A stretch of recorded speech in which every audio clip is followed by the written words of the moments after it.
elements that they're known for. Google, they've released their new Pixel, which is the first Pixel to actually feature a um, chip designed by Google. Now, they're sort of marketing it strongly as the first fully Google phone. Talk is that the chip is actually manufactured by Samsung using their Exynos sort of process. Yeah. It would be manufactured by one of the big players in there. But what I wanted to sort of put out there is one, Google, every time they release a new Pixel, there's talk about how little market share Pixel has and how much more Google's going to market it this time around. And I was watching TV for the first time in a long time yesterday, and they'd already started advertising the Pixel on TV ads. But my biggest question is, I feel like phones have a lot of technology has hit a plateau of late, and now are phone manufacturers, from a business point of view and a marketing point of view, starting to look at how they can essentially just, rather than moving forward, move sideways and introduce their own chips, their own, fully Google phones as a matter of differentiation in the market. It's interesting because I've sort of thought this over the last few years that the hit up, it's to me as a sort of average consumer, I suppose, that doesn't understand a lot of the background tech stuff.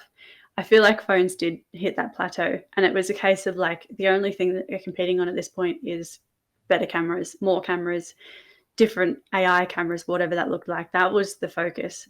And now I feel like that's really just hit a spot where, how much better can you make a camera on a phone? We're Or how already many at more such cameras high can you def. add? Yeah, and like how often do you actually use those cameras? How helpful is it for people? And I think that now people have had their hands on, 3 or 4 cameras.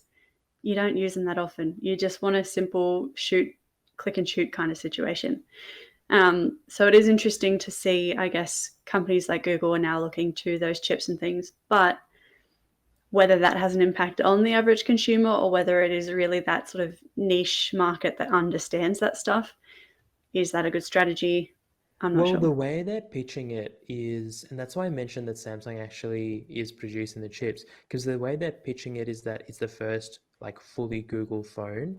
So I would say that sort of language is really tailored to the average consumer rather than the tech person, because, you know, for me, I looked into it. It's, as it turns out, it's come up in previous benchmarks as an Exynos processor.